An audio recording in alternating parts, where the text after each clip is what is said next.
दुख आपको आपका परिवार कभी नहीं देता भाई। ना आपकी माता आपको दुख देगी, ना आपकी पिता आपको दुख देंगे, ना आपका भाई आपको दुख देगा, ना आपकी धर्म पत्नी आपको दुख देगी, ना पति दुख देगा, ना बच्चे दुख देंगे, ना कुटुंब दुख देगा, ना बहू दुख देगी, ना पोता पोती दुख देंगे। आप में से कितने लोग हैं जो टीवी पर कथा सुन रहे हैं और उनका परिवार उनको दुख दे रहा है? कितने लोग हैं ऐसे? कभी विचार करना एकांत में बैठकर कि आपको ना आपकी पत्नी दुख दे रही है, ना आपको आपका पति दुख दे रहा है, ना आप अपने पति को तलाक दे रहे हो, ना आप अपनी पत्नी को तलाक दे रहे हो, ना आपका बेटा आपको दुख दे रहा है, ना आपकी बहू आपको दुख दे रही है, ना आपका कुटुंब के लोग, परिवार के लोग, भाई आपको दुख दे रहा है। ये कहीं नहीं हो सकता।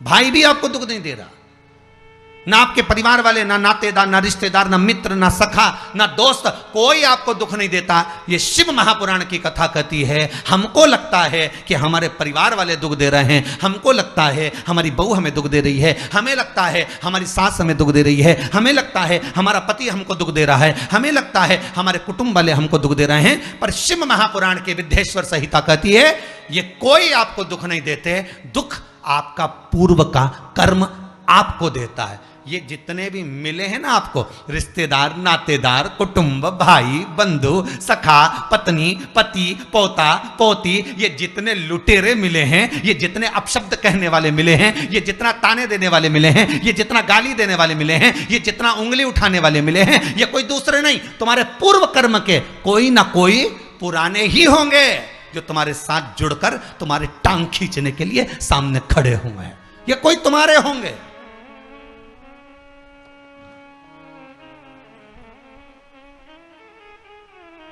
तो ये सब दिमाग से निकाल दीजिए आप, आपके ये चित्तवृत्ति बुद्धि से ये बात सब निकाल दो। जितने लोग कथा सुन रहे हैं ना, अपनी बुद्धि से निकाल देना कि मेरी बहू मुझे गाली दे रही है। हाँ, तूने किसी गाय को रोटी नहीं दी और दी भी होगी, दूसरी बार गाय आ गई होगी तो डंडा मार के भगा दिया, वही बहू आई है, वाणी के डंडे कुदा रही है।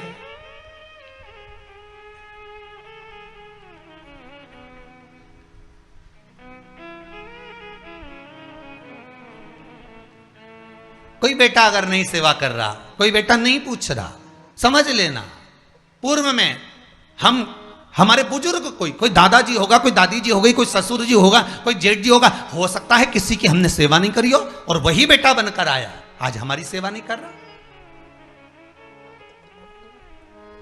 मत बुरे कर्म कर बंदे वरना पछताएगा, भगवान की आंखों से तू बच नहीं पाएगा, तू बच नहीं पाएगा।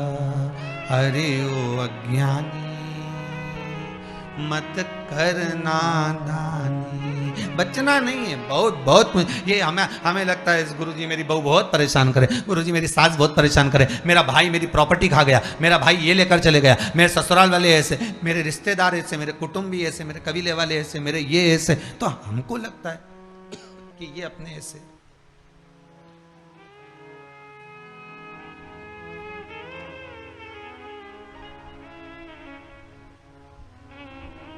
हमको लग रहा है कि ये हमारे ऐसे हैं, हमारे को लूट रहे हैं, हमको ऐसा परेशान कर रहे हैं, हमको ऐसा कर रहे हैं, पर नहीं भाई।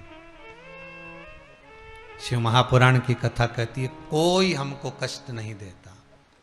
एक बार पहले भी कथा में कहा, आज फिर कह रहे हैं आपको महाराज, फिर कह रहे हैं, आज फिर कह रहे हैं।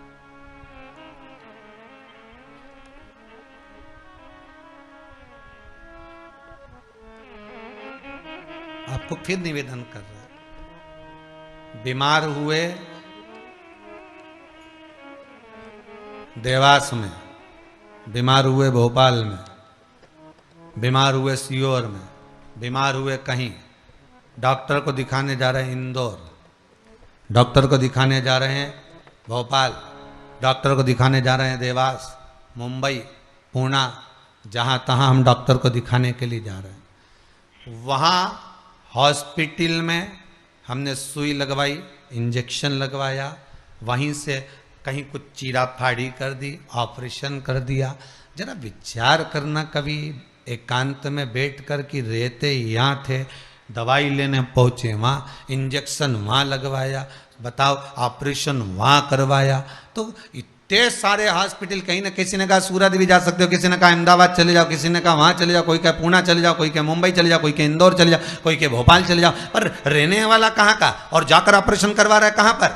विचार करिएगा। रहने वाला कहाँ का और इंजेक्शन लगवा रहा है कहाँ जाकर? जरा विचार करिएगा।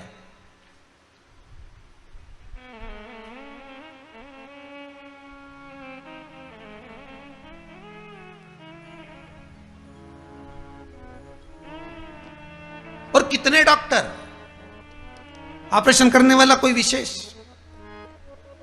कितनी डॉक्टर सिस्टर, इंजेक्शन लगाने वाली कोई विशेष वहां बैठी है, उसको तुम नहीं पहचानते, वो आपको नहीं पहचानती। अभी अभी कोरोना का टीका लगवाया होगा, वैक्सीन लगवाई होगी, इंजेक्शन लगवाया होगा, कोरोना महामारी का लगवाया सबने।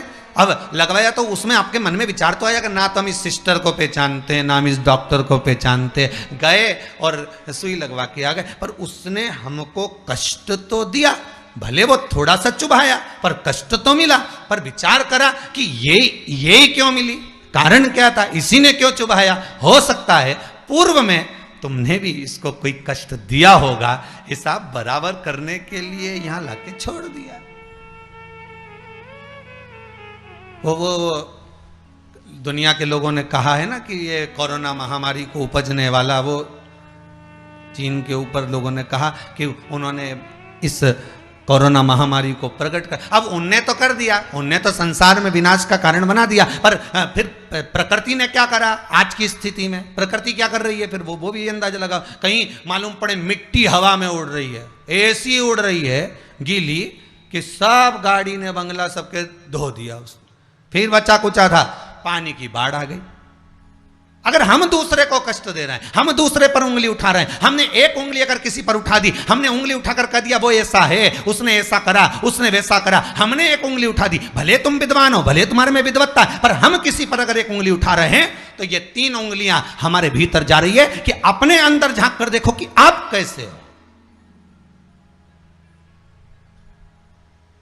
अपने भीतर झांक कर देखिए कि आप में क्या तत्वता है। जो हम दूसरे में कुछ खोट देख रहे हैं तो हम में कितना खोट भरा होगा, हम में कितना कपट भरा होगा, तभी तो सामने वाला कपटी नजर आ रहा है। जैसा चश्मा लगाओगे सामने वाला व्यक्ति वैसा ही तो दिखेगा। लाल कलर का लगाओगे तो लाल दिखेगा, काला लगाओगे तो काला दिखेगा, पीला लगाओगे तो पीला दिखेगा। नेत्रों में जो काम, अगर अहंकार है तो अहंकारी दिखेगा, लोभ है तो लोभी दिखेगा, वासनावान है तो वासनावान दिखेगा, तृष्णावान है तृष्णावान दिखेगा, चोर है चोर दिखेगा, कपटी है कपटी दिखेगा, बेईमान है बेईमान दिखेगा, अज्ञानी है अज्ञानी दिखेगा। आपकी दृष्टि जैसी होगी सामने वाली की सृष्टि वैसी ही नजर आएगी, सामने वाला व्यक्ति आपको वैसा ही दिखेगा। आपका चित्त अच्छा है, आपका मन अच्छा है, आपके दिल अच्छा है, आपके भाव अच्छे हैं, सामने वाला भी वैसा ही नजर आएगा। भगवान कृष्ण ने भेजा था दुर्योधन को अच्छा ढूंढने के लिए, एक अच्छा नहीं मिला। युधिष्ठिर को भेजा था पूरी पृथ्वी पर से कोई बुरा व्यक्ति ढूंढ कर लाओ, युधिष्ठिर को बुरा नहीं मिला, क्योंकि उसकी युधिष्ठिर की बुद्धि में, चित्त में ये भरा था, उनकी वृत्ति में ये भरा हुआ था कि बुरा कोई है ही नहीं, संसार में कुछ ना कुछ अच्छाई दिखी जाएगी। बुरा जो देखन में चला, बुरा न मिलिया कोई। हम देख रहे हैं, हम चित्तवृत्ति से, हम विचार,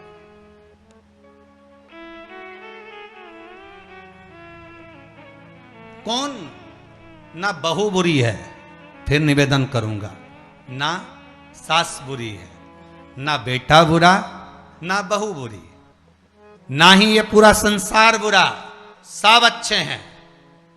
फिर बुरा क्या? अपना कर्म जो हम कर कर आए हैं, उस कर्म का भोग संसार में आकर भोगना पड़ेगा। एक रोटी भी हमको खाने को मिल रही है तो हमारे पूर्व के किए हुए कर्म के अनुसार मिल रही है। दुख भी अगर हमको मिल रहा है तो हमारे पूर्व के कर्म के अनुसार मिल रहा है। सुख भी मिल रहा है तो हमारे पूर्व के कर्म के अनुसार मिल रहा है। हम जैसा कर्म करें उसके अनुसार हमें फल मिल रहा है।